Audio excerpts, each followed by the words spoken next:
this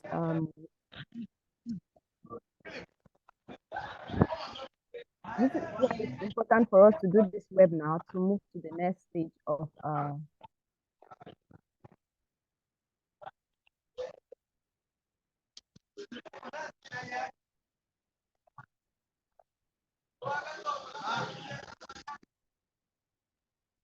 okay, can you, I think they had to mute everyone so that for someone who just unmuted themselves.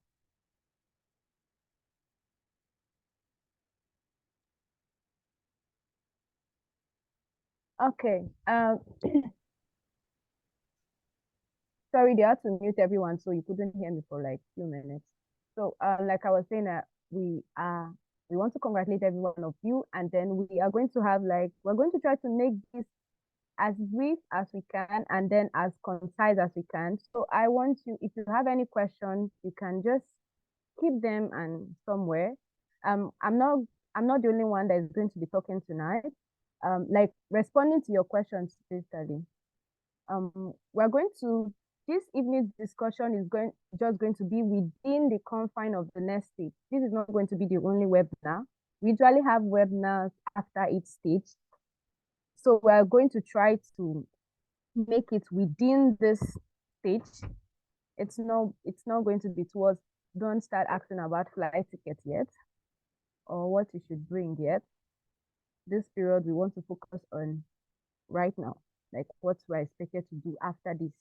Now my name is Al. Does that mean I've gotten the scholarship already? Does that mean automatically I have to wait? We are going to answer those questions.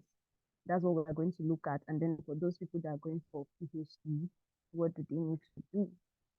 Is it over for them or do they need to do something? Or so we're going to stay within, we're just going to discuss within that. So please, this is no time to ask certain questions like ask, but of course we're still going to try to respond to as much as we can. But in order to attend to the most important ones and the one that's our topmost priority, we are going to beg you to stay within the confine of this stage and even, but feel free to ask any question, do we try to attend to all of them. And so this evening, with you have with there are a lot of there are a number of persons that have been here for some years. They are here with me. There's Obed is here, Sasha is here, Shaibu is here, Patience is here, and I'm here. I think others are here too. So so I'm not going to be the one to I'm not going to be the one to answer every question. Alicia is here too. Felicia is here, and others. So please feel free to. Okay, don't worry. We are going to respond to it, but just calm down first. I'm going to give a breakdown of certain things, and then we can move on with asking our questions. So first, um, I first please can we not raise our hands or but while I'm talking, please put your questions in the chat box so that as soon as we start responding to questions, we will not be flooding it too much and will not miss any of the questions. I would make sure that we respond to every question that is written down. So please put all your questions in the chat box and write and put as many as you can. I would respond to them. We can't be giving everyone time to like raise up your hand and talk because it's going to reduce, it's going to make us spend more time. Okay. Okay, so okay, they say those of us that are here who can introduce ourselves. Okay, so okay, let's do that quickly. So maybe you know. Okay, let me first of all, my name is Esther Ene Idota. I'm doing my PhD here at Sectional University. I did my master's here too at MITT, but currently I'm doing my PhD at Sectional University. And I'm doing under molecular biology. So, and let Brotasha please introduce yourself. And after you, Bro Obed, and then Licia and Shaibu and Patience, please. And I'll talk by man, please. Let's introduce ourselves in that order. Right, can you hear me? Yes, please. Can you hear me? Hear you. Okay, thank you so much. So my name is Tachia Joseph. I'm also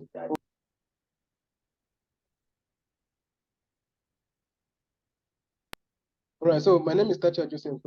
Thank you so much. I'm happy to welcome you all. Please, we didn't hear your school and.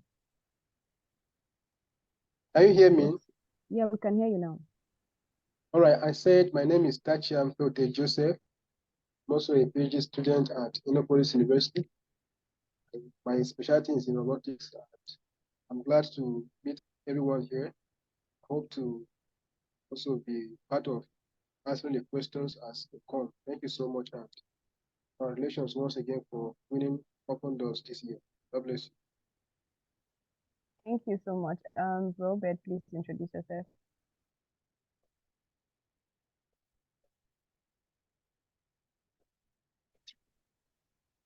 Right. Good evening, everyone. Please, can you hear me? Hey.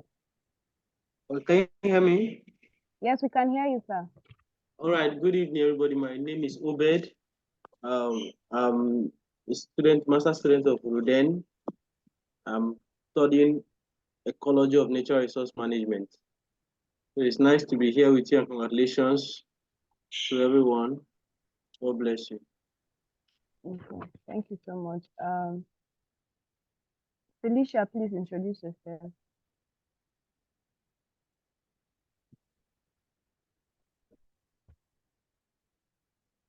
Felicia, are you here? Okay, while we wait for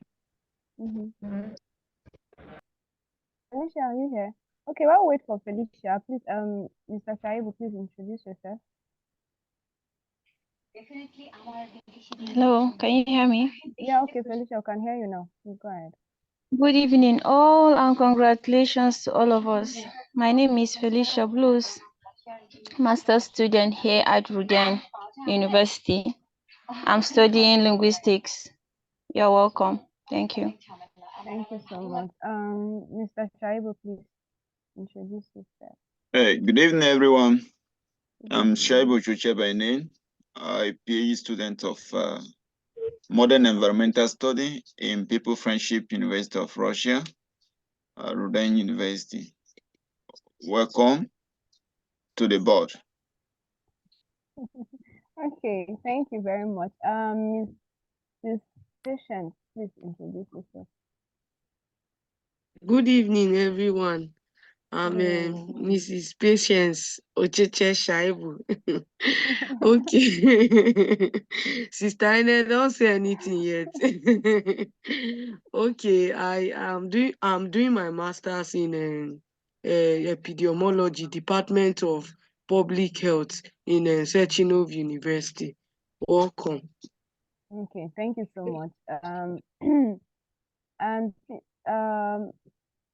Emmanuel Tofa, can you introduce yourself if you are here, if you're still here? Okay. Good evening, everyone. Can you hear me? Yeah, we can hear you. Yeah, my name is Otokwa Emmanuel Yotsu. I'm a master student at Sechinov University. I study biotechnology, specialty pharmaceutical ecology. So congratulations on winning this scholarship. We hope to see you soon in Moscow and other places. You're welcome. Okay, thank you so much. Okay, now you have heard from those that are here, what they are. Some are doing PhD, some masters in different fields, and this is not that they don't know information about other places. That they've scored in certain places does not mean they don't have information. The information are kind of almost very similar, so they could answer. And if they are not sure, we would find a way around it. So we're just going to be focusing on documents that are required, and then because this for the next stage, you need to fill all those documents, fill the forms, and then pick university. And now one basic thing I just want to Okay, Igbe Obed, please can you introduce yourself before we move on? Sorry. Igbe Obed.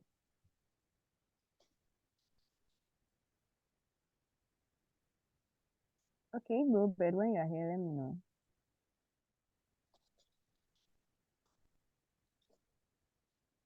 Okay, so like I was saying, one of the things that is very important is your documents, the notarization and translation of your documents. And then, okay, so, okay, go ahead, Igbe. Okay, good evening, everyone. Good evening. My name is Igbe Obed, and I'm a master's student at Sechenov University. My program is biotechnology, specialty, pharmaceutical ecology. So congratulations to everyone. Okay, Welcome. Thank you so much. So those it's very necessary for those documents. We are going to mention each of the documents that are necessary that you need to for this next stage, what you should do. Some of you are wondering, how do I get this to Russia here? Do I need to do it from Nigeria? And then all that. You're going to get answers to all those questions. We're also going to talk about schools, because you're going to pick schools, universities. Now one thing I would like to say before I even forget is that I know there's this, considering the kind of scholarship it is not really like 100% scholarship, that's the truth. And so there's this temptation to want to pick schools that you've said, oh, MIPT pay 10K, so I have to choose MIPT. But then one thing that you have to think about when making choice of university is that, first of all, does MIPT has, what are your priorities? What do you want to do? I was speaking to someone, I was like, okay, when you're making choices of schools and your options of staying here, what are your priorities? Are you just here to school, or are you just running away from your country to a better country? Or is your priority just to make money, or your priority is the both of them? And what do you want to study? Now, there are some courses that are not available in certain universities. Okay, sorry. There are certain courses that are not available in some universities, and so choosing the school based on the amount they pay. Oh, MIPT pay 10K or 8K every month, and we then pay 2K. So I want to study political science, I will choose MIPT. It doesn't make any sense, because MIPT does not even have political science. But you want to choose MIPT because you have 8K. And meanwhile, MIPT does not study this thing. And that may also now bring you to a point where you might not have access to certain universities, or you might even have to be shifted to somewhere else. So you have to think about this properly before making those choices. You have to weigh the options and make choices for the school that have those. And then sometimes you're looking for a school, you say, I must school in Moscow, but your best option is outside Moscow, but you want to be in Moscow by all means. Oh, okay. Please, can you hear me now? Is it better now? Yes, it's better now. Thank you. Okay, please, can somebody confirm if you can hear me now? Okay, sorry. I'm very sorry. So I was saying that I was talking about making choices of universities we want to go, because it's part of it's also part of the next phase we would be moving to. Now, you shouldn't make choices based on certain things. Okay, this school is paying better, so I have to go to this school. I have to pick MIPT because MIPT is paying. Meanwhile, MIPT does not have your course. And it's okay, I must study in Moscow. And meanwhile, maybe your course is not even in the universities in Moscow. Or it could be, but you have better options. Maybe it's even you don't have English options in Moscow, and you can only get it in another city. But because it must be Moscow, it must be this university, but it doesn't have the options that I want. So these are things you must consider, and these are questions I feel you should ask and even make inquiries about before just picking. There are people that just pick schools based on how they heard, okay, MIPT is paying more, this school is paying better, this school is this one is in Moscow, and then they just pick. And then it turned out that none of the school has the course they're going for. And it became an issue. So I'm going to respond to some of those questions. Now, while we are at that, I want to ask Obed, please, I want you to mention the three documents that the documents that they need for the next phase. And when you talk about that, I would like you to also tell them how they can get those documents and how they can get it. Will it be translated or not? Does it need to be notarized or not? Must it be in Russia, or can it be done in Nigeria and sent to this place? Please, Obed, can you answer that?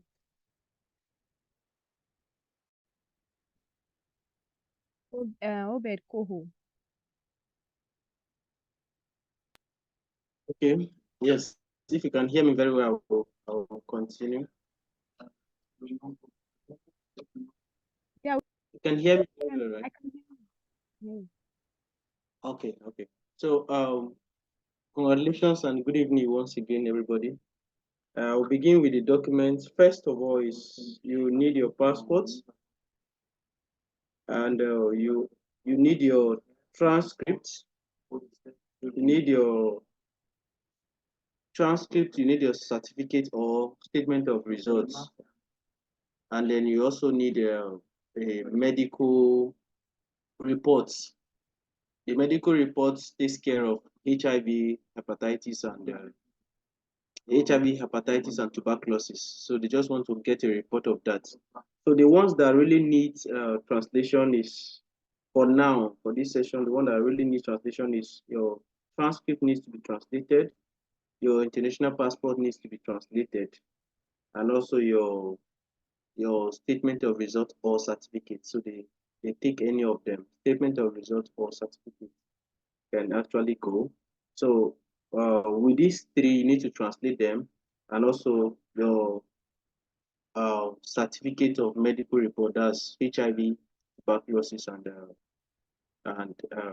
hepatitis. The reason is because they are putting money for you, and they don't want to waste their money. They want to be sure you are physically fit, so they do that a lot. So that is why they need the medical report. So those are the three things you need to do. And then let me also say that for the passports, that's the international passports, it's believed that most people already have theirs, but if you don't have, you can put in for it. And I've, at least from reports we've gotten, is that you can get it within a very short time these days, unlike before that it takes a very long time for you to get. But you can get it before the set deadline, so that it will be translated for you before the set time. So basically, those are the three things. I think we may refer back to them on. I think those are the three. If I've answered, if I'm going straight to point, I think that's what I'm to reply on. Thank you. Okay. Mr. Shaibu, please. Is it something, how, if they have to is it necessary for them to do it from Nigeria or from here, or if they're going to do it from here, how do they get their documents to get to them? Like, how is it possible? What's the modalities involved? Do they have to send their documents? Is there a way is there someone to do it for them? Or is there a way to pay or something?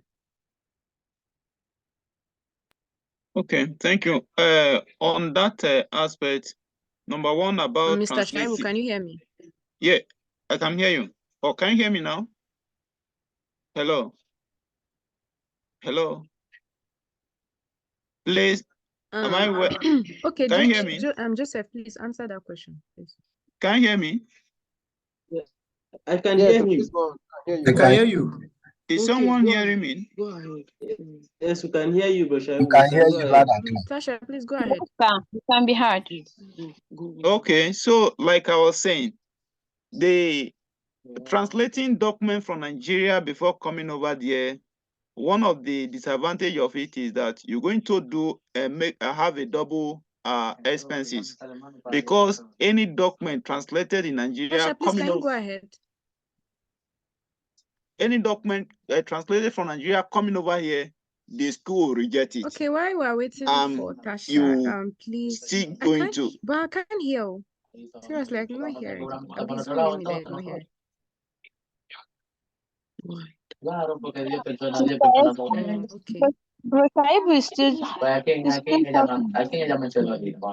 So don't we advise you, in order to save your money, just do your possible best to send it over, and it will get translated here. A soft copy will be sent to you. You upload it, and when you come over to Russia, they will get the original copy and go ahead with your documentation in your school. And another thing, how to send it over. In the group chat, we have already provided you the email address where you can send your document to. Just scan them very well and then attach them in a single file to that email address.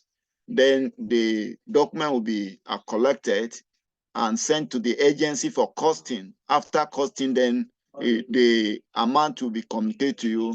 When you make the payment with the account number that you can make the payment to, when you make the payment, then your work will begin, and you will get your document within the specific day. On the medical certificate, you know, some school may not accept, as in allow you proceed without sending your medical certificate. Just like Robert say, some people might say, okay, you must translate it to them in order for them to understand the content of your medical. Or why some school might just upload it and they accept it. But to be on the safer side, you just go ahead to translate it so that you don't have a kind of fire brigade approach, that when they need it, you might have a delay or miss out the deadline. Although some information has been given to you that even though you don't translate, you can go ahead to upload in order to beat the deadline, but it's a compulsory in order to do everything ahead of time. There is a common say that that you have to do this thing on time before the deadline. So you just try your possible best. That is a simple little information I have to say on that for now. Okay. Much. I would like to say at this point that and to also it's important that I say this, that what we are doing for those that are going to be helping with the document, please, they are not collecting any extra kobo for charge. They are only doing it for free. And so I would appreciate, and we would appreciate that some of you are not rude and act in a certain way during the whole process. So it's not, they are doing it out of their own free will. They are not collecting any extra charge from inside. They are not collecting it's not a business. It's not a source of income. It's the exact this thing that is required that you would pay. And if you feel that you are not comfortable, you can decide to do it elsewhere. But for what they are doing, they are not doing it as a business. They are not collecting a kobo extra or any form of 1 ruble extra. It's according to what they charge from there, that they are going to give us exactly that. In short, most times we end up spending our own personal money trying to do that because the person has to go through the process. So the person that just spoke is the one that usually gets the documents together and do it together. He sent it directly to the email, provides an email. I think he'll provide the email will be provided and then we can send to it, and then it will be, they will tell us how long it's going to take. And then, yeah, it's because some persons, please, can everyone mute so that the echo will stop, please? And so I would, please, everyone mute, please.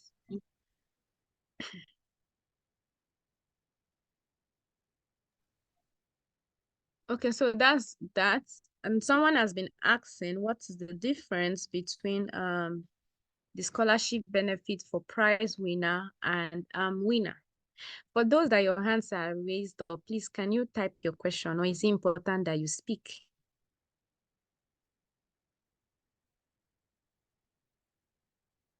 They will drop the email shortly. Please, for those that your hands are raised up, it's important that you speak. If it's not, please, you can type the questions.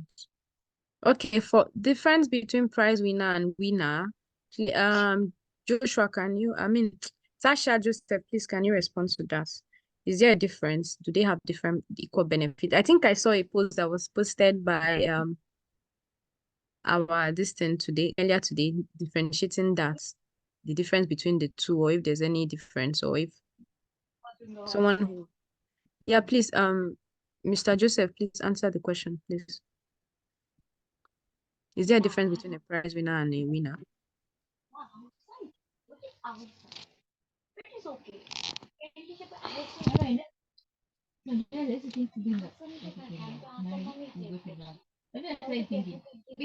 Imagine the stress yung kind of go like different culture, different background.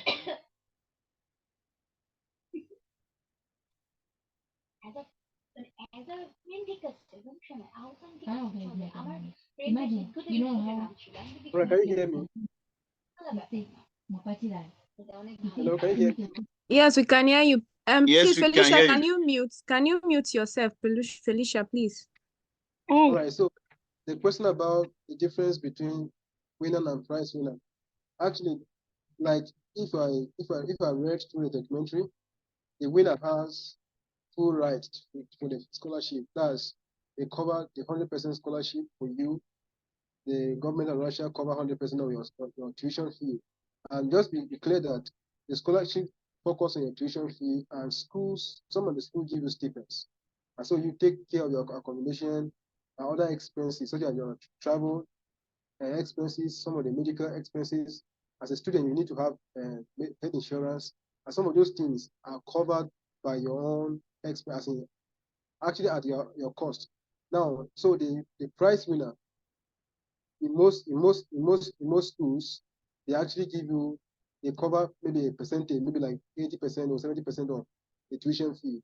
But from experience, we do discover that both prize winner and winners get 100% scholarships covered. So you don't need to worry if you're a prize winner or a winner. All of the two of them have the same status. So your tuition fee will be 100% covered, as a school will give you stipends. Now the other thing is that those stipends might not be sufficient to sustain you. So you might want to like look for something else to do to cover for other expenses such as health insurance, your accommodation, your upkeep and all. So but the status technically is in fact as we learn from experience, you don't need to worry about the tuition fee generally. I don't know whether I answered that.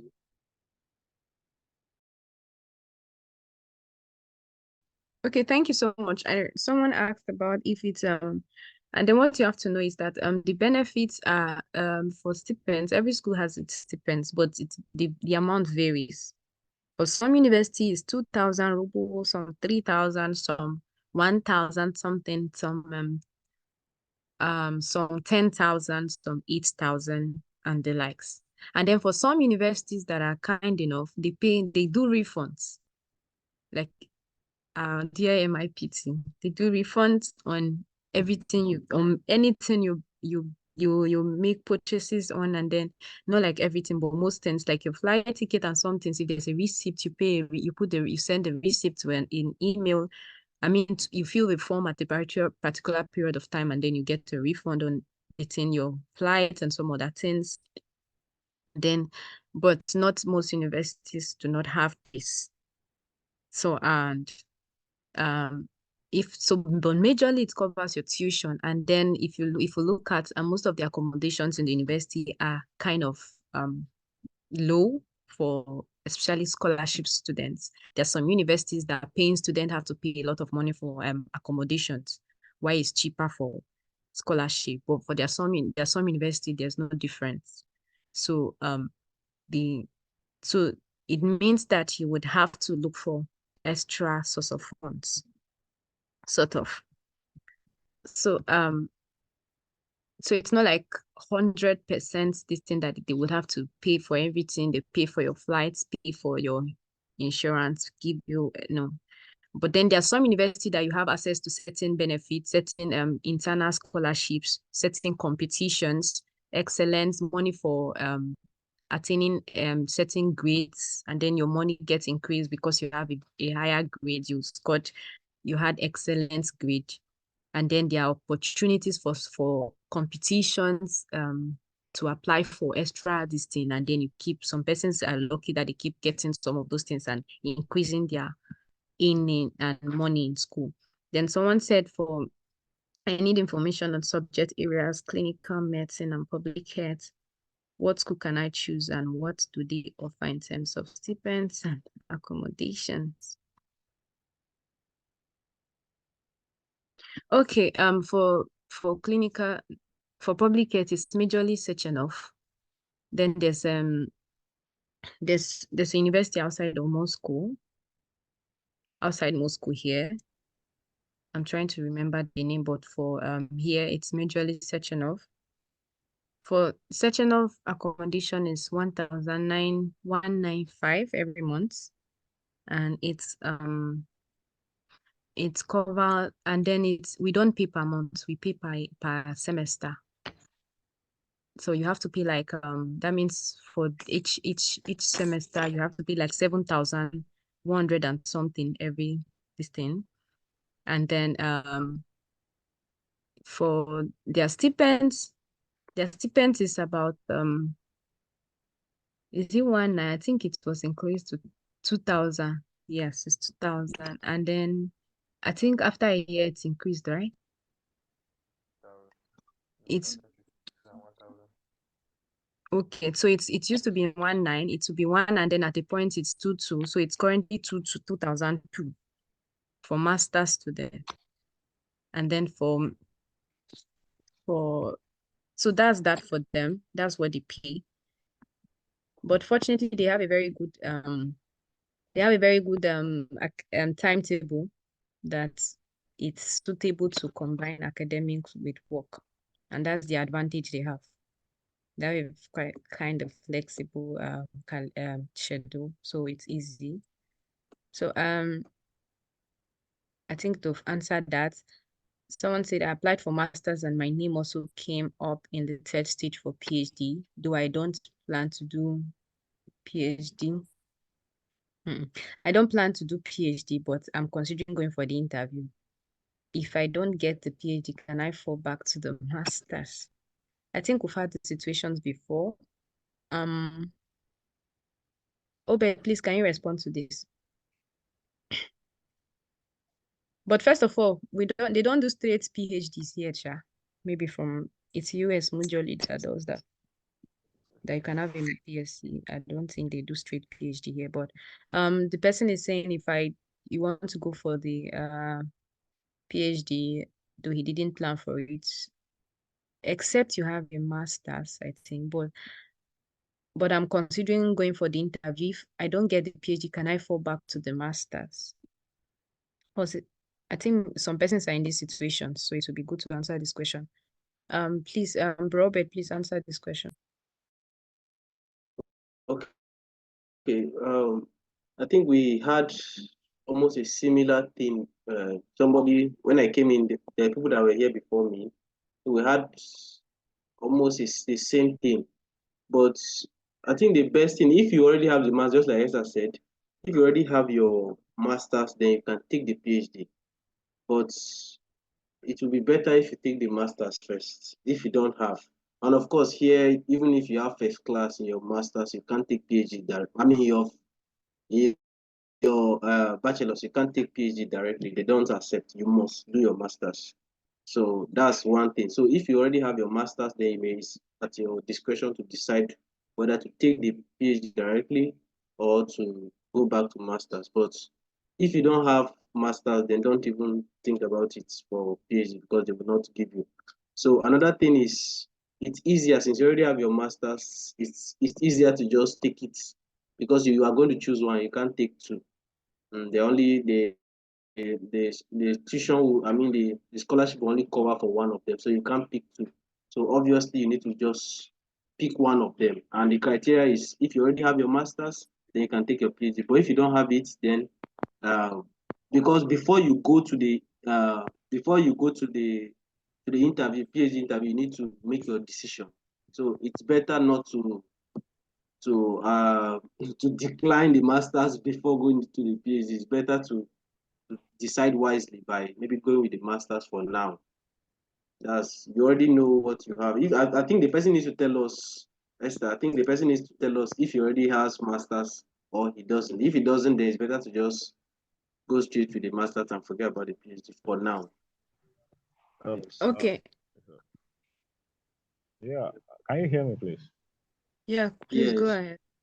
I have a master's degree already.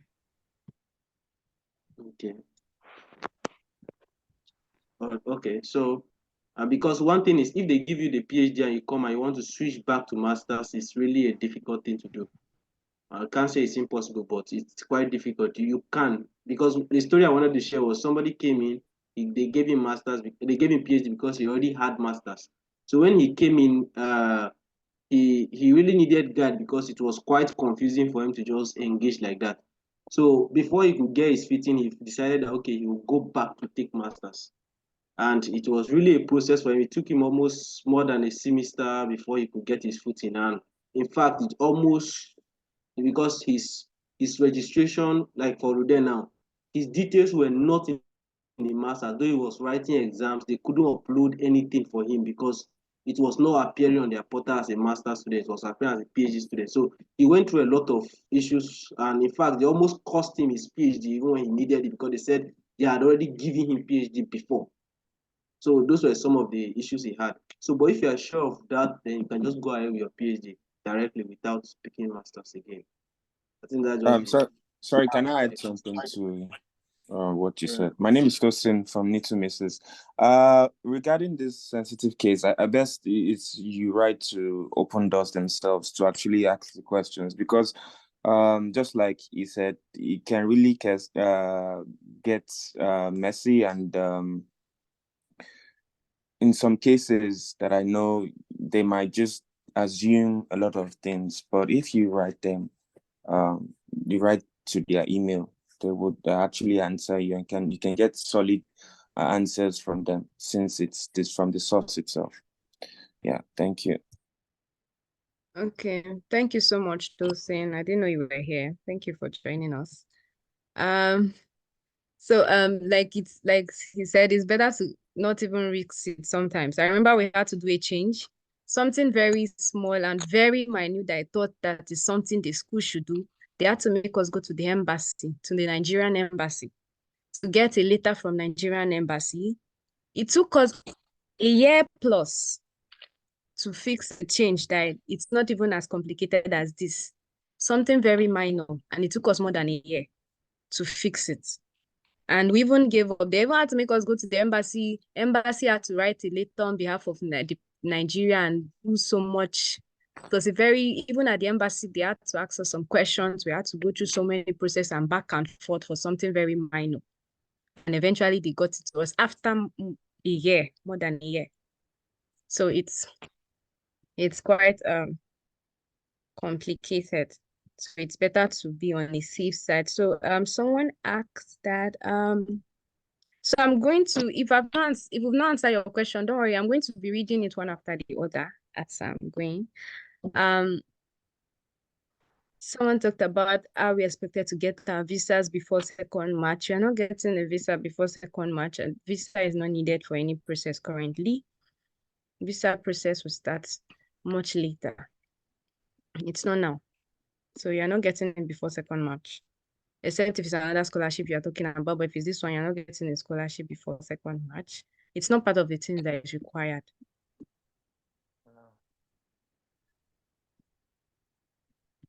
And so another question, is said, this question says, I have a BS. Okay, this is a direct question. Okay, sorry, there's so many questions. Okay, is it necessary you talk? Okay, go ahead. Just Go ahead. If it's Okay, okay. but Tell me. please be brief, please, and go straight to the point. Okay, okay, okay. Just let me know which documents are necessary for the application right now after the second stage result.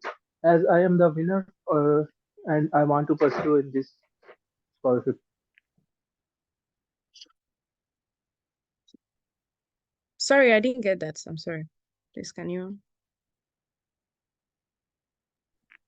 Just let me know the necessary document which is mandatory for the now being for the time being after the second stage result. As I am the winner of this stage. Okay. I think it was mentioned earlier. I think it will just have to mention it again. And then in someone asks again if the medical fitness certificate must be from a government hospital, can they get it from a private hospital? Whoever is answering this question has to answer all of them. Where do I upload which do I upload? BSc certificates or my transcripts? Can the scholarship be deferred? If yes, at what stage do I apply for deferring? Okay, so this number 3 would answer it later, but now please Felicia, can you hear me? Can you answer this question? Does the medical certificate has to come from a private hospital, from a government hospital? Which do we upload? I think this question was answered earlier. Either BSc certificate or transcript. It's still going to boil down to the question that was asked.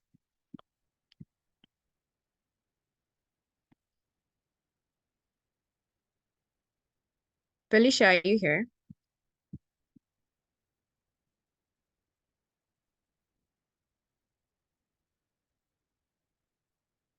Okay.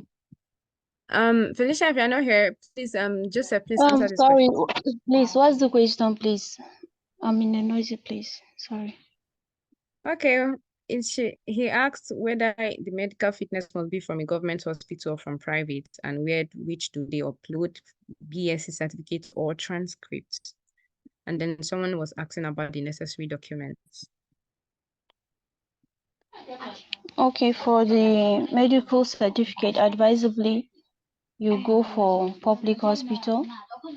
Is the most recommended one to avoid any complications. Just go for public hospital and let it be signed and stamped. Then the other document has already been talked about, the transcript, the BSc certificate, and your passport. They are the most important ones. So I think it's kind of a duplication of questions. Sorry, my background is noisy. Okay, thank you so much. And so like we already said, you need your not BSc, or it's the both of them. You need your certificate, your transcript, either your certificate or your statement of results, your transcript, your passport, and the medical. So those are the important documents that are necessary for now. About deferring of admissions, Tasha and Tosin, can you respond to that? Tasha, you would say, and then maybe Tosin will add. I think you may have. I know someone that did that recently, but I would want people to speak on. All right. Can you hear me? Right. So the scholarship values for a period of 1 year. Of course, you might be able to defer the admission if I'm not going to come over down your studies. 1 year or 2 year? 1 year, it's about 18 months, I think. All right, go ahead. Or is it 1 year? Okay, go ahead, sorry. Okay, I think maybe you will just confirm from someone that did recently, but I do know that the scholarship varies for 1 year, or if it's more like that, but there's opportunity for you to differ. But that's you might contact the school that you are interested in, and then find out from them process of different admission. Now, for open doors, since you have been shortlisted and at this stage, you don't really have anything to do with them so much. You just need to contact your school directly. So the arrangement to defer your admission maybe probably to start next year instead of this year might have to be with your school. So your school, the school of your interest, might have a better option and better answer to that. If it is something that they can be able to allow you to have your study start by next session, that will be fine. But there are opportunities for you to defer your admission actually if you want to do that. And also I want to advise that, for instance, if for any case you want to defer your admission, probably you're not able to come and resume this fall or this year, and you want to defer the admission, I always advise that you also put in open doors for next year when you are doing that, so that should in case it happens that your school do not as a it's happened that you are not able to go back to the first one, at least you wouldn't miss good and give a chance for them. So you might discuss that with your school, but I know that it's possibility for you to do further application if you want to, if you're not able to make it this year.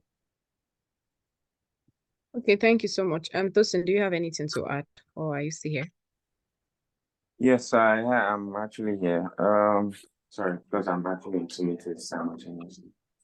So right now it's on open doors. So anything you're doing right now before they even pass you to the school itself, you need to be in communication with open doors. I would not be able to make it. I will be able to make it.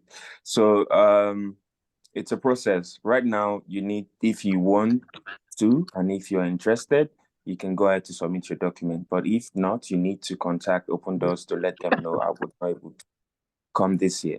And the validity is actually for 1 year. However, it has a 50-50 chance that they might even forget you, because every year they update their data, and currently the data that is there is wiped out. They put a warning there that if you want to download any documents to show that you've been awarded as a winner, as a prize winner, download it before the next year. So just write to Open Doors, let them know. Because right now everything is on Open Doors database before they transfer you to the Ministry of Education. Then Ministry of Education will transfer you to the specified university, the top 6 that you pick. So yeah, it's possible, but you need to contact Open Doors. Thank you. Okay, thank you so much. Like the person that did it was after the whole process was over. Like the school they've been assigned school, visa number was already visa process had started. And then it was the school that did it was him and the school. He had to contact the school. The school gave him a form, and it's just valid. It's valid for a period of time. So they gave him a form to fill. It's not. I think there have been cases where some persons reached out to some university and some university didn't agree, and some university agreed. But for him, this was someone that did it last year. The school gave him a form to fill, and then they told him when it's valid, the validity of that.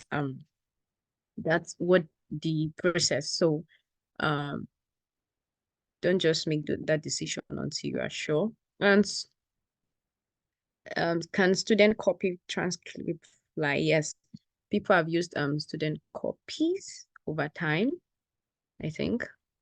Some persons have even used past semester results before. Please, is there allowance for, no, there's no university give allowance for flight tickets. Is there any scholar studying physical? Oh. Tosin, I think this is your university. Can I say something regarding the flight? Okay, you can, please.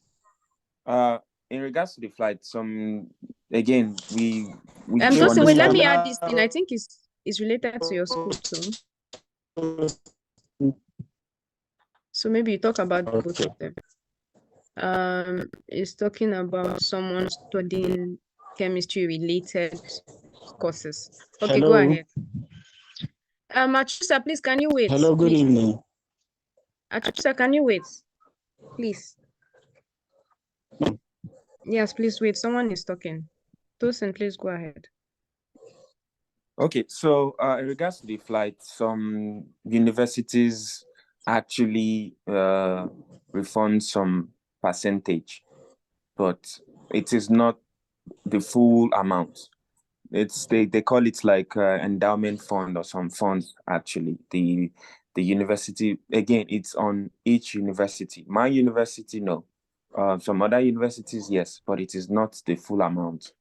That is why this is the time for you to actually make your own research. Some informations we share here are maybe particular to our university on information that I am aware of. So you need to contact the university, the cities.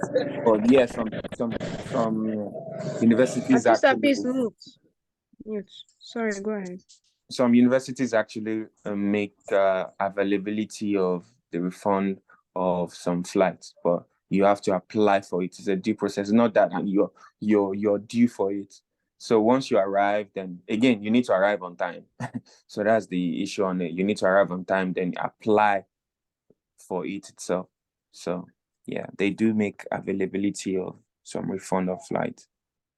Yeah, it's for some like earlier I said, it's for some university, like mine university would give you refunds for your flights and then refund for that thing. But talking about an allowance for you before you fly, I don't think they do that. But some universities like ours, when we came, they gave us a form to fill. They asked us, it's something we can fill. We have a window of filling every month. You can apply for a refund every month for different things you purchased or something you paid money for. So it's possible for, and then they gave us a particular percentage. I think mine was more than half. So it's like you said, it varies from, but majority do not. And it's not part of the scholarship benefits. So, and then someone asked if they don't have their BSc certificates yet, you are still in the university. I think we talked about using statement of results. And someone asked about, must it be, what if my passport is not ready before 2nd?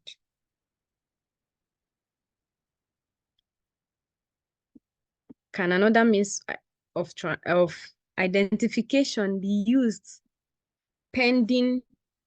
Okay, Joseph, do you want to say something about that? All right.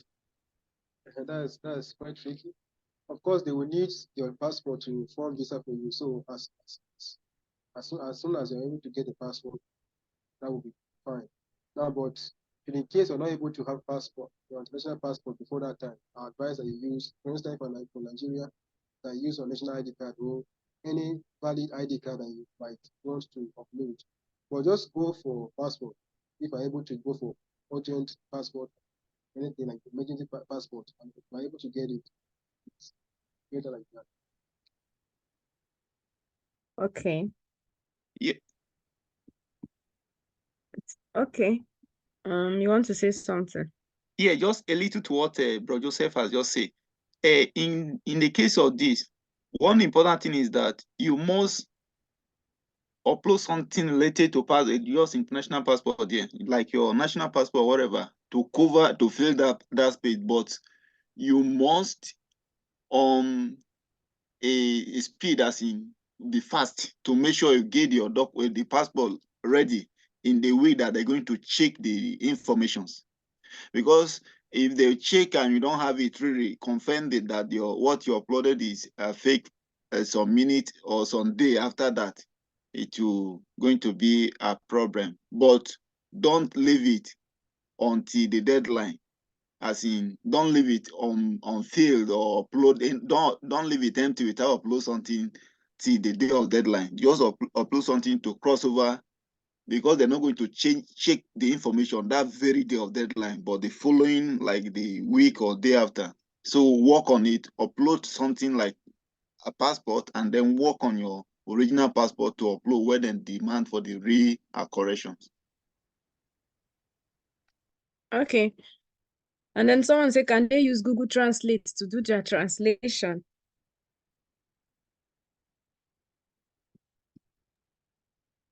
That is 100% fake, and it will not be accepted.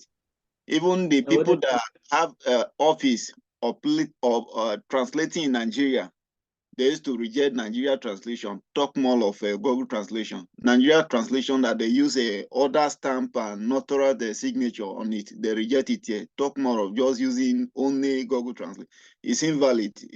It's totally invalid. It's not accepted. Okay, thank you. Right.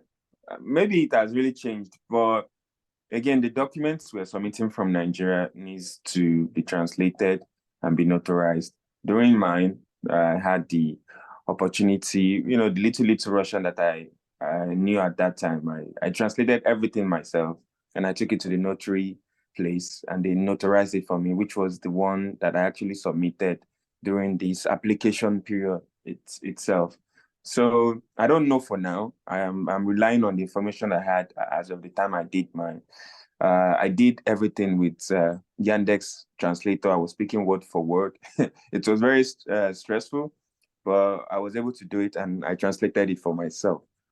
But when I got to Russia, I had to do everything again, which again, yeah, it's a double payment. So if you don't have that funds to actually to pay for translation, you can translate it yourself. However, you must still have an understanding of the language. So yeah, I wouldn't advise you to translate it if you don't even understand Russian language. So you can make use of the translator or any notary stuff, whatever. Just make sure it is notarized and submitted. Submit document before the deadline. And if they need you to actually change anything, they would contact you. Yeah. Thanks. Okay, thank you, because it's very tricky. Okay, sorry, I regarding wanted to say something. Can you hear me? Yeah, please go ahead, Obed. The mind is quite tricky. I think it's better because if you set your mind that you have an option, I assure you that you'll be looking for other ways to just put in one or two and then see what you can do. And when they reject it and give you a little time to submit it like that, you have issues. I remember last year when they said, okay, put in your NIN, that's your national ID card, in place your passport is not ready. This is the case where maybe you have already applied for passport and it has not come. You can put in that and pending when that your passport will arrive and then you upload. Whereas when this information went out last year, some people didn't even apply for passports. They just put in their NIN, and around May, June, when visa was already ready and schools were already trying to get in, make link people up to their visa. Some people said they told them to put in their NIN, so they put in and they forgot about their passport. What I'm saying is this has to do with it depends on your mindset. If you are quite serious with it and look at it as an opportunity, you take it serious, and then when your mind is there, it will pull resources. But if your mind is not there and you feel maybe just look for an alternative and they'll just put in something and like that, at the end, we may not be able to help you so much. So it's better to just put in your mind that you just do the right things and then it will save you from unnecessary stress later on. Because when you land here, look at the cost of landing here. Many people, they feel, okay, let me do this when I land, I will translate, use the translator here. Do the translation here. But in a case where you land here and you lack funds to even do the translation here, you already start having issues. So I advise you put in your mind to going with the original translation. We're saying translate here now, because it will help you to settle better when you come. Thank you. Thank you very much. It's quite tricky because there have been cases where there was even a translation that was done here and it was rejected by his university, even though it was done here, it was properly done. And it was even something was detected that it was wrong. Some translation was not properly done. And though it was even done in this country, it was not done correctly. So imagine if it's quite tricky. Now for stipends, universities pay stipend. Sorry, can we do the translation at the embassy? Like here in Nigeria, the Russian embassy, can they still do that for us? Whether the Russian embassy does translation for people? Is that the question? Yeah, that's the question. Please, does anyone know if Russian embassy does translation? Right, can I speak on that, please? Yeah. I think the question, some of the questions are in chat there already, where they can do the document. I think Mr. Shaibu has said it very clearly that we offer assistance for people that are willing to do the translation with us. Why we are giving you options is because some of the people, just like she rightly said, some translation that they were done were rejected, and you don't want to come and have those kind of experiences. So NELIREF as an organization offers to assist as many as are willing to do that. So you can send your documents and they will do the translation for you. Just like you said, it's not as if they are doing business. Nobody is taking a kobo from you. Now, we advise that if you are able to send your documents to NELIREF email and they assist you to do that, that will be fine. Other alternatives that are given to you, like the other person said, if you do it yourself and you have to come to Russia and still do it again, or it's being rejected, you wouldn't want to go through that process. So anything concerning documents, if I must advise, I would advise that you send your documents to NELIREF email that provided on the time that they are able to help you do that. And so send the money that they ask you to send, and then they will Okay. help you send a soft copy to you, and then the hard copy will give it to you when you come to Russia. All right, thank you. And then if you have any other options to do it, please do it. Better. Yeah, sorry. if you have any other option, it will be easier, and if you have a better option, the most important thing is make sure you get the right document. So anyhow you get it done, please do it, please. Yes, that's better. yes, please, if you can do close it. the issue of translation now. Yes, the please, little anywhere we you can provide do is it. enough. Yes, please. Better. Anywhere you can do it and it's possible, please do it. Very there are okay. people, there are a lot of persons that do it, so please go ahead and do it. And there are ways to verify it. There are different people that do it and it's done properly. So it's not about it must be done at a particular place. Exactly. So, yeah, okay, and then hello, please, I would appreciate if you give me a chance to ask question when you are through. Okay, but please, let's get done with these questions that are here. And yes, someone asked if people can walk. Please, I would appreciate if we type our questions, because if everybody starts speaking, we're not going to leave here. I'm sorry, but I would appreciate we type all our questions, because I'm trying to. You're not. I can't even hear you. But nobody has attended because and they are I still over. want to speak. You are not giving. Please, they are I've already over. typed my question. I'll send it there. Achusa, please, there are over 80 questions here, and I'm reading them one after the other. It's not like I'm ignoring your question. I will still come to your question. It's when I say all the questions are exhausted, then you can say I refuse to allow you answer.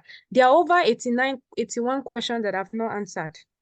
I'm going from the top down. So I've not ignored your question. It's when I say we are done, then you can tell me that no answer your question. I'm sorry, I'm not ignoring your question. I'm going to read it. So please, can we calm down? When I get to the last question and yours was not attended to, please bring my attention to it. But for now, there are over many questions that I've not read out, and I'm reading them. So someone talked about if it's possible to work and school. It's possible. You just need to know what is obtainable in your university, connect with people in your university, ask questions. What are their timetable like? But it's possible. Most of the people schooling are working. Now, someone asks, what are the best schools to choose for biology and biotechnology? Emmanuel Otokwa, you're studying biotech, right? Which are the best universities to choose for biotech? For the person that say you didn't choose university, why this thing? There's going to be this second process you are doing. You're still going to choose university, so you are going to choose it right now during this process. So Otokwa, can you answer if you are here?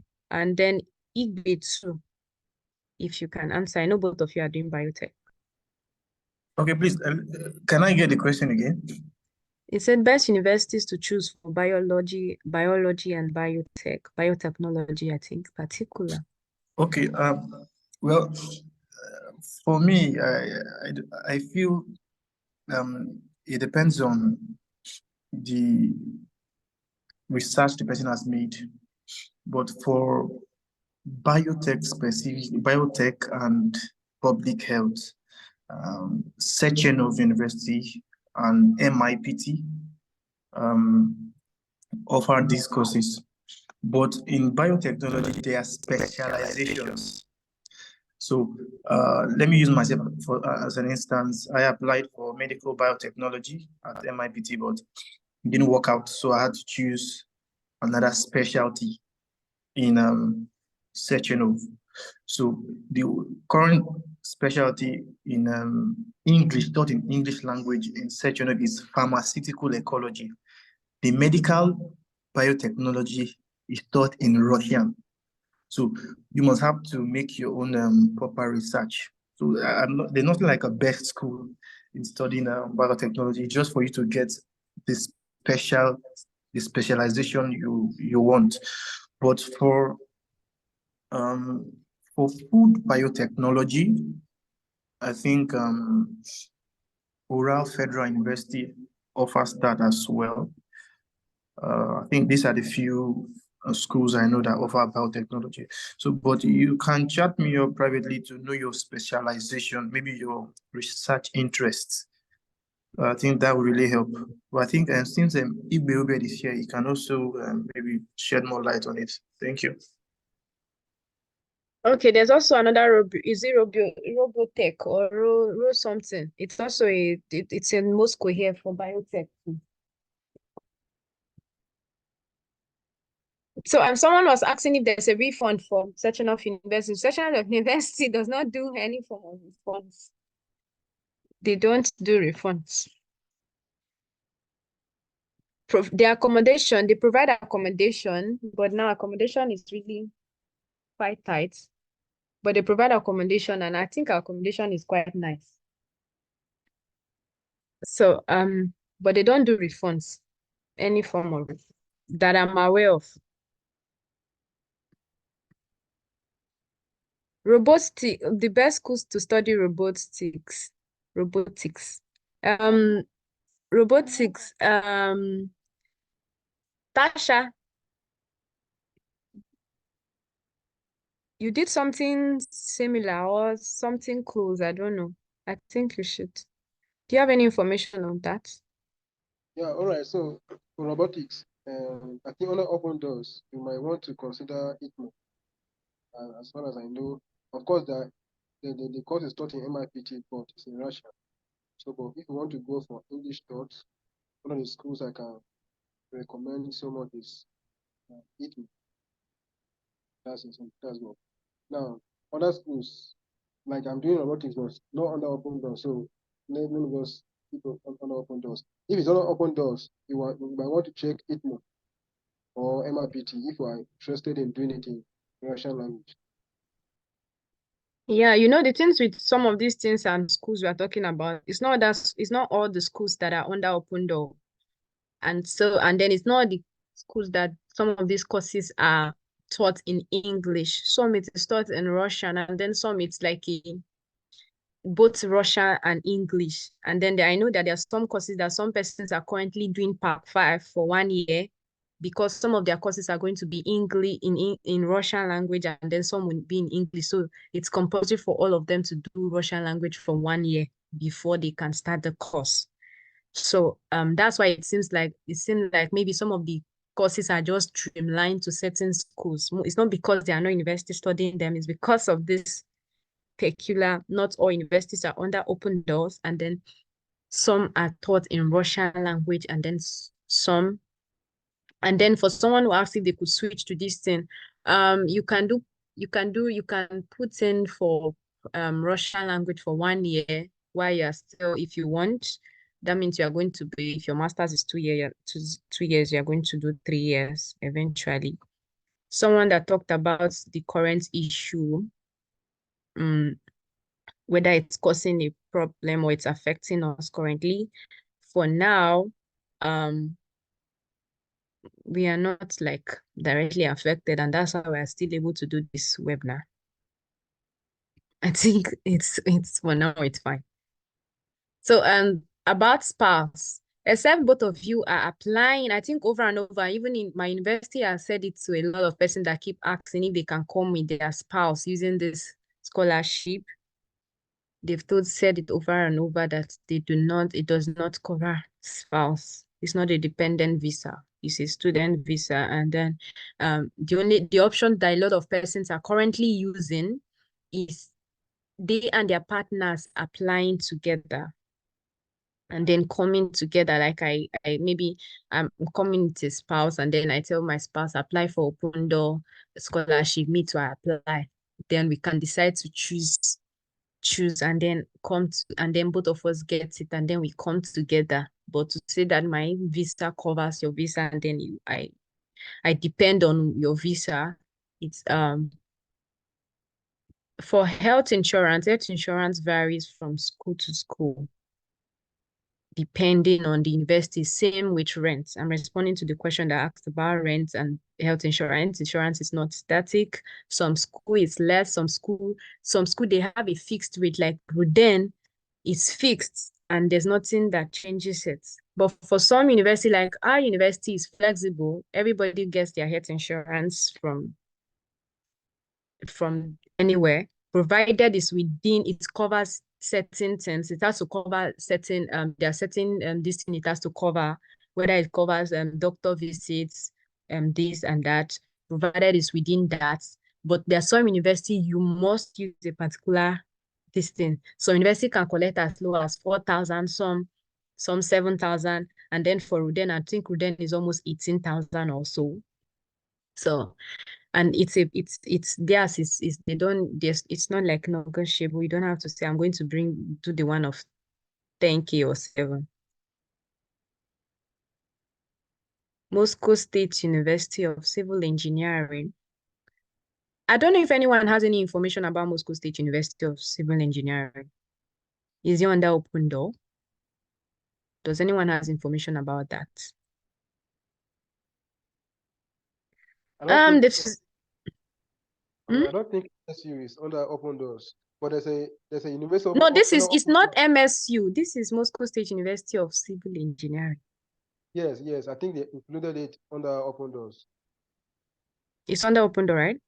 Yeah, specifically for civil engineering. Yeah, I saw it recently. Okay.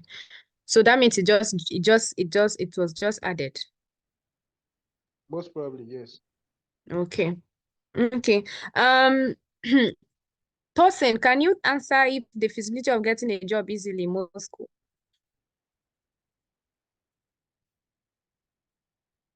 This is your question. Why to me? I had to ask you. Okay. To be honest, I would be very clear. There are some jobs and there are some jobs. Okay. You need to understand that you're coming to a country that they don't speak English.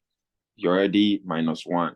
So if you don't speak the language very well, you might not get some jobs that are considered, legal jobs. There are some other jobs that require you to speak English, and they do well, so to say, but it's not really a contract kind of job. It's a job that they pay you by hand.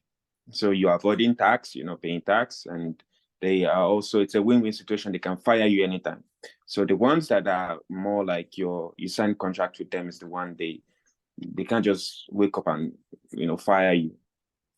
So yeah, there are jobs and there are no jobs. There are no jobs in the sense that you don't speak the language. It's not an English speaking country, so you must understand this. And the jobs that are available are known to either be call centers, English teaching jobs, or do some warehouse jobs as well, which you don't really require to speak much. It's just you using your hands and your mind to actually work. But the ones that are call center jobs, we've had some that are not really legal and some that are legal. So this falls under the category of other jobs. The legal jobs are the ones that you already have an existing experience, so to say, in Nigeria, and you're bringing that in here in Russia, and you don't really need to actually talk. They need you to actually, maybe you're into IT. IT is everywhere. I'm talking about between programming. So that one is a plus. Russia really encourages this and they embraces this. So yeah, you would not really have an issue, but it's just it's just the communication part that it might be the issue. So I hope I've been able to clarify. There are jobs, but the country as it is not an English-speaking country. So you are limited to what you can filter on regarding what you can do. Yeah, Thank in you. the end, you just go with what is available. Thank you. Your school, does your school offer free accommodation and how much stipend? Tosin, does your school, someone asked if your school has, your school was mentioned here, if your school has offer free accommodation and if how much the stipends is. Oh, okay. So for everywhere, I'm talking about not just my university. You're coming to a different country where we have opportunity not to actually rent apartment outside, but stay in the dormitory. The dormitories are not free. It's kind of like subsidized for students, but not free. So Yeah, very subsidized. You have to pay because we're still in Moscow and apartments is actually quite expensive outside. So you have to pay. I've answered the question on it's not free. You have to pay. I don't know. Maybe in other countries they do it, but in Russia you have to pay. On the stipend, there's the base, which is 2,000. However, this is under consideration where you have good grades, and at the end of whatever you have at the end of your first semester, first session will determine what you'll be getting. You can get close to. This is not just word of mouth. This is what I've experienced. You can get to close to 17,000 per month based on the base is your increments in your grades and application as well. What do I mean application? My university, they have an association called Endowment Fund. They really appreciate students that don't just focus on academics alone, but extracurriculum activities. What do I mean? Like you're doing something for the university, you go out there, you attend conferences, competitions, they give you certificates of participation, first position, all this. You can actually upload it and they would consider increasing your stipend. So there's the base, which can increase to 6,000 per month. And there's an increment, which is coming from the endowment fund to kind of like appreciate you for what you are doing, not just for yourself, but for the university. I'm talking about NITU Mrs. Okay, thank you. Yeah, thank you. He's talking about Mrs. So, and there are some university too that has some of those options that when you do very well, your grades increases, you can have access to some good amounts of funds. So maybe your target should be to do well. About filling of university, I've seen a lot of that questions. You're also going to start filling. So it doesn't matter what you feel, just start filling. Think of the university that offer those courses based on the information that has been provided here and start filling them. There are 6 universities.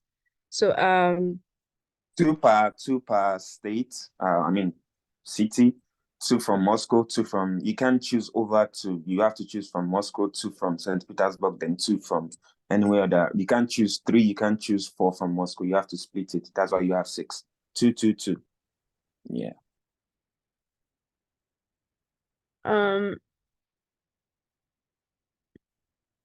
Is it necessary to upload documents in the 16 places on our profile? Please go over that again. Please. Go over what he just said. Vincent, is that what you said? Let him go over it again, please. Okay. He said 2 from, 2 from Moscow, 2 from St. Petersburg. Yeah, what I imply is that you can't pick more than 2 universities from the same city. For example, Moscow, you're only permitted to pick 2 universities from Moscow, then 2 from other cities as well. So again, you need to do your own research. Please, I do emphasize it as well. Some information we share here might not be enough and not sufficient, and is always under consideration of change. You need to contact the contact person of the university, write to them, write what they offer, the stipend they give out, other funds. Please, you need to do this yourself because we are in different universities and we don't quote unquote represent open doors. So you need to check. But back to what I'm saying, you need to pick 2 universities. This is the rule. You need to pick 2 universities that are from Moscow, 2 universities maybe from sorry, I'm trying to call on that city, Chiboksari, or it's not part of the city, but St. Petersburg. There are many universities. They are part of the organizers. So you need to pick 2 universities from there. Then Nizhny Novgorod, maybe 2 universities from there. But please pay attention to the priority and what you really want to do. And also the language medium, it cannot be overemphasized. Don't just kind of pick the university for picking or the course, but again, writing the contact if they offer the course itself in English or Russian. And if you want to learn Russian for 1 year, the Lord is your strength. You can do it. So it's possible. So please Thank you. ask. Thank you. Thank you very Okay, much. thank you. Someone said, what if my international passport expiring by June this year? That's less than how many months?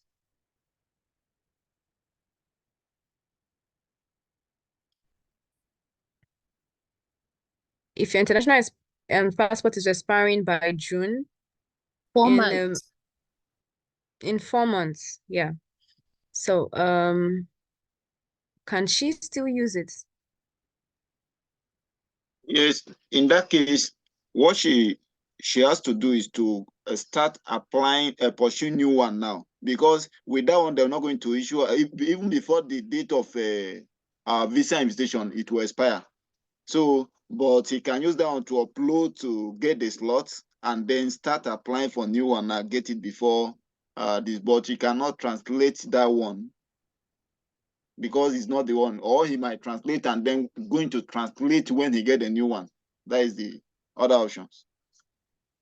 Yeah, because there's some persons that used a particular one, and then when it was close to their visa invitation, it expired. I mean, it didn't really expire. It was remaining how many months, and then they rejected it, that they had to do a new one. A new one, yeah. They're not going to give Get a invitation visa, even notice. though they had uploaded the other one they had Yeah. accepted the other one for upload. They insisted that even it was expiring in it was even more than this month. Okay, please, I'll for refunds for HSC, I don't think I've heard of that.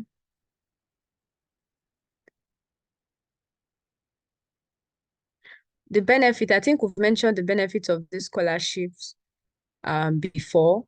I don't know if we'll have to repeat it again, but we've mentioned it is majorly tuition and then a little stipend. They don't pay for your flight tickets. They don't pay for your accommodation. Some things are just subsidized. And then for some schools, you get refunds on certain things, but it's not all schools. What are the chances of securing scholarship at Russia after my MSc? The chances is dependent on I think your interest and your choice. I don't think it's that difficult. And it's also dependent on what you are looking for, like what's your courses you are going for. So I'm going through some questions. So if you figure that I did not answer your question, you would bring my attention to it, but I'm trying to go over as many. Some questions are repeated. So someone is saying, if my financial status is not well grounded, can I cope with the scholarship? I think for that you have to there are some persons that had to come here. It's quite tricky. There are some persons that had to come here and trust God, and they came here with little or nothing, and they're doing well. There are some persons that they had to come with more money, and there's some persons that had to take a step of faith, and then before they got here, they had access to funds and all. But then in all of this, trust God and then plan properly, and then ask all the necessary questions. There are no consequences of abandoning. Someone said, if I start my open door and I get another scholarship in another country, nobody is going to. If you abandon it, I don't think anybody is going to hold you responsible for abandoning it when you've gotten better opportunities. Of course, it's a win-win situation when you see another one. No one will Nobody will penalize you. physical science and technology, are there chemistry option for someone who offered physical science and technology? Tosi, can someone come to university and do chemistry something when they studied physical science? Well, I wouldn't really want to say much on this because I really don't know more on it. Much But about that. you can go on the university's website, each university, to check. It's not an easy task, but you have to do it yourself to know what exactly you want. And there are some universities that are core IT, core science related. For mine is IT science. We don't really have this arts related courses. Okay, so thank you. For international relations and then linguistics, Ruden has that. Yes, let me just say this because hello.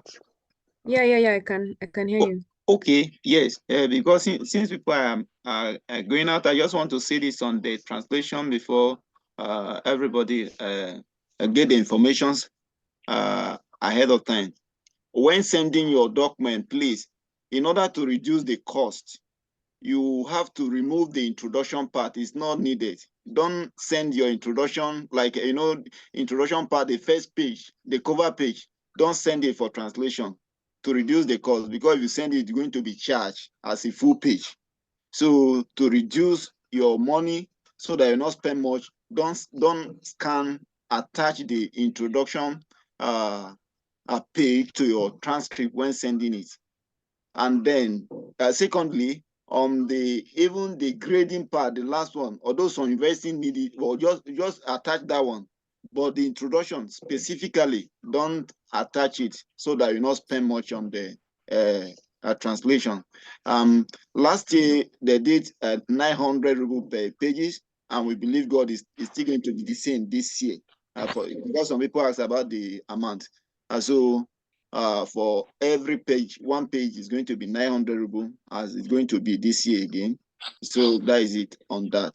Then finally, we'll send the email. Email has already been posted in the group, but for those who are here that ask for it, we'll paste it here, and then we'll close the chapter of translation for now. Thank you.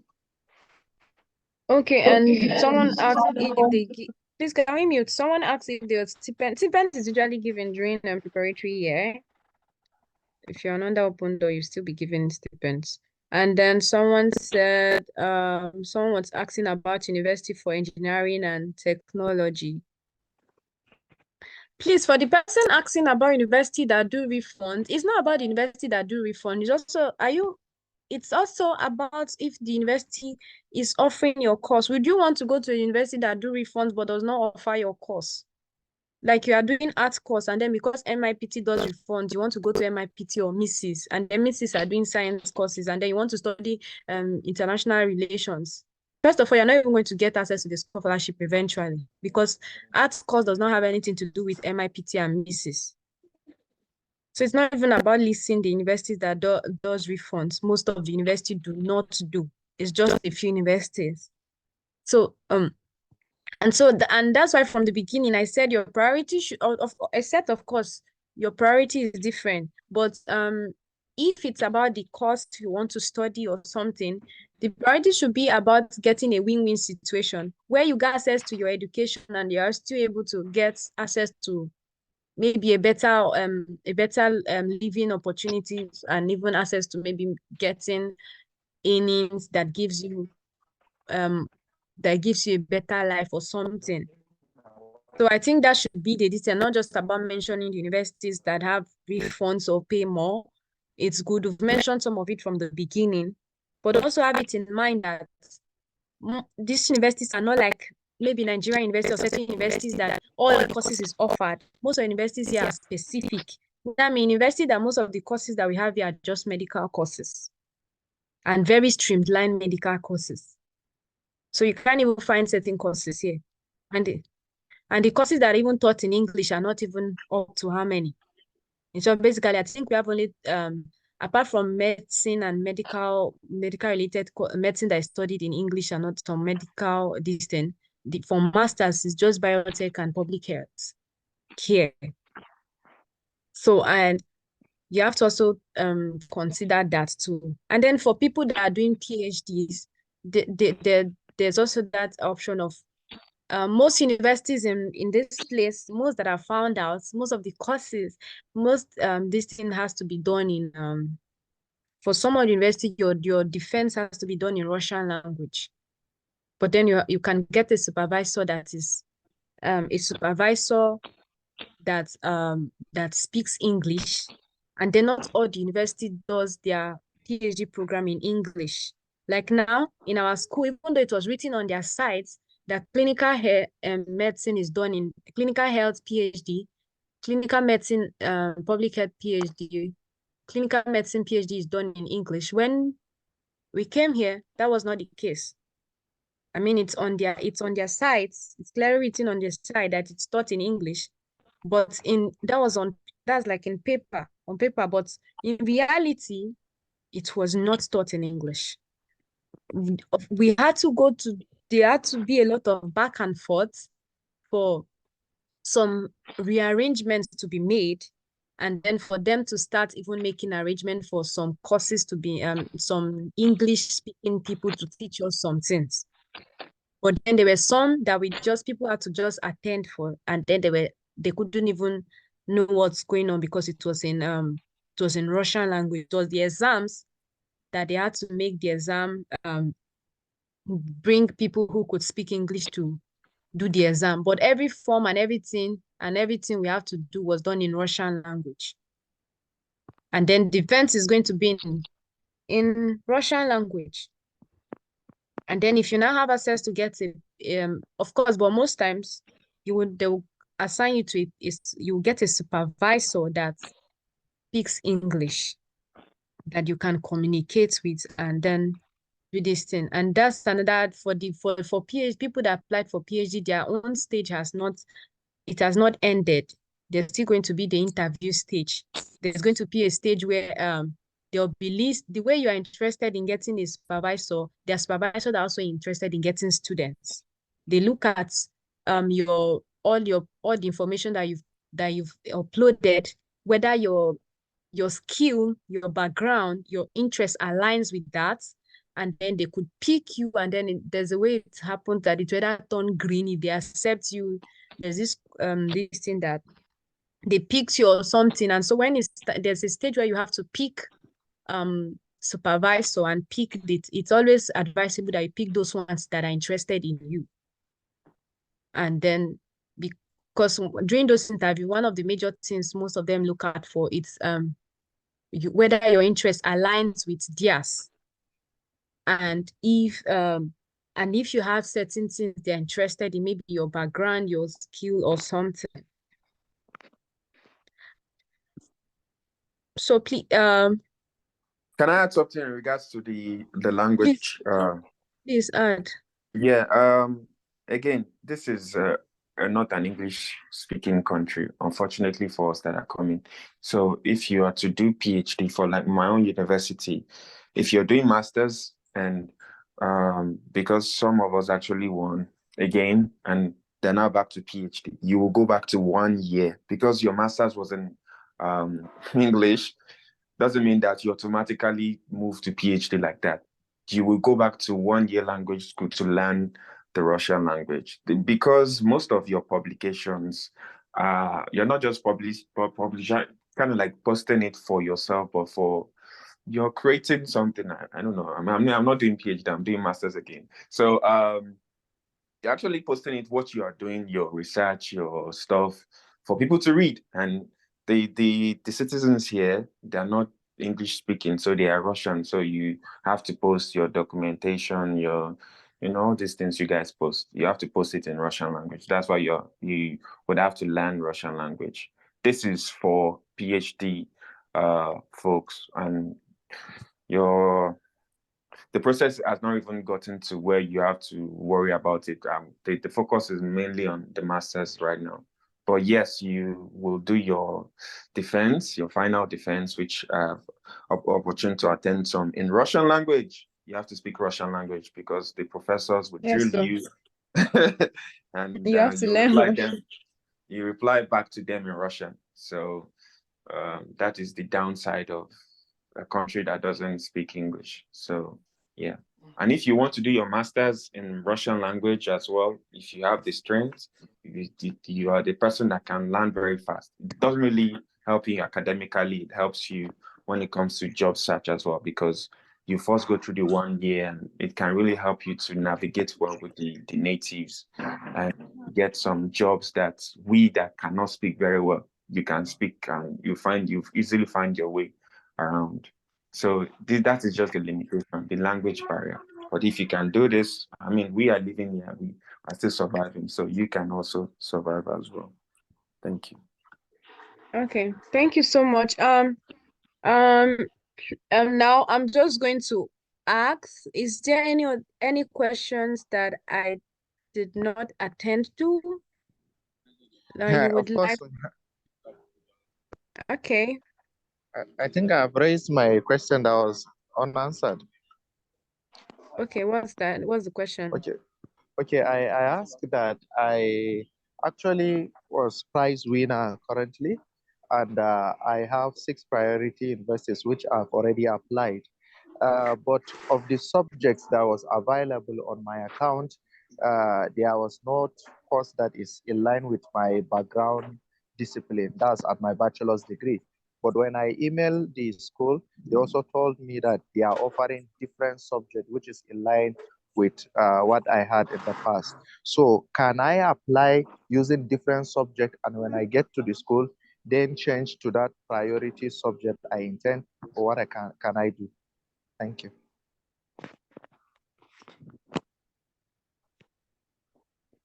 Okay, please, is this possible, especially at this stage, this current stage that they've not is it possible to switch because he got a scholarship in it? Because I know that for university, for after the scholarship was gotten, there was someone I knew that when he reached out to university, he wanted something, his background is something else and he wanted something else, but he didn't get the subject area he got the scholarship was different. When he inquired from the university, they said no, that he had to be under the same subject area that he got. So does anyone has that? Of course, his own case was after this whole process. So it was when they've gotten to the stage of visa and resumption already. So is it possible? Hello. Yeah, can hear you. Yeah, I think it's possible. You can change it not after, but before. Like you can change your subject now, not after the process. If you do it now, and it's easier. I remember I didn't win under linguistics. I won under international relations, but I switched to linguistics. It's very possible, but you should do it now. Don't allow it to be after the whole process. It's gonna be difficult. So the question is, please, what is the modality for switching? If you can share with me.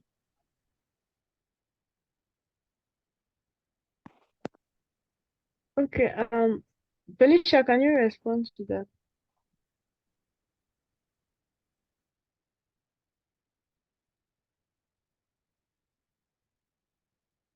Hello, Felicia, please, can you respond to that?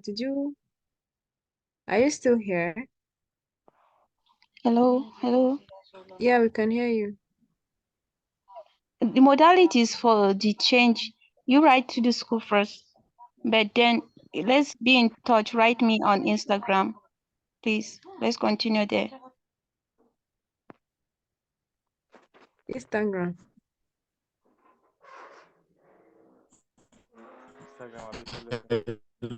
I mean Telegram, sorry. I was surprised. You can't like, did you? Can I speak? I'm like, Telegram. you have a special VPN. You have a special VPN. I was wondering what. How do we go about changing the course?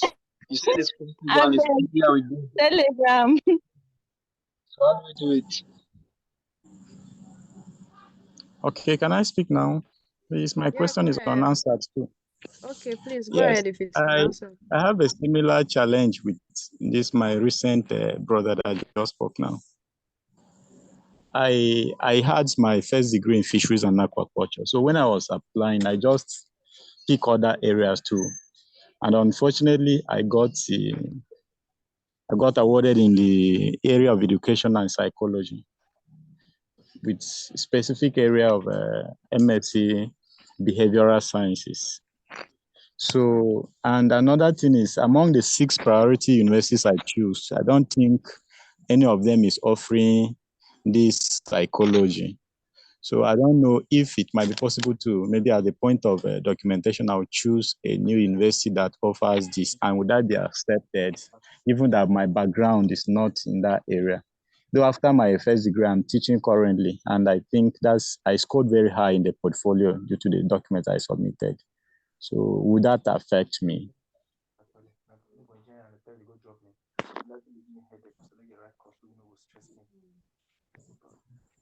Okay, please, Felicia, can you respond to that question? Don't know if I got. Okay, can I say something? Yeah, I please don't go know. ahead. And this clinical medicine, we are in epidemiology, and we have people from fisheries and different departments. So, Okay. if you have been selected, basically on that, I don't think it's really a factor. I think we have some other. I'm trying to think. Their department is even very far from public health. But when we came, some of them had to go closer to. Okay, we have students in administration. They read, I don't know, management administration, but based on portfolio submission, they were chosen under clinical medicine and public health. But when they came to public health now and looking at different specialty, some of them went for public health administration, which is a little bit closer. But currently in my epidemiology, we have fishery students, we have all manners of and kind of courses. So if they've selected you based on this and you still think is something in line with your passion, I don't think is a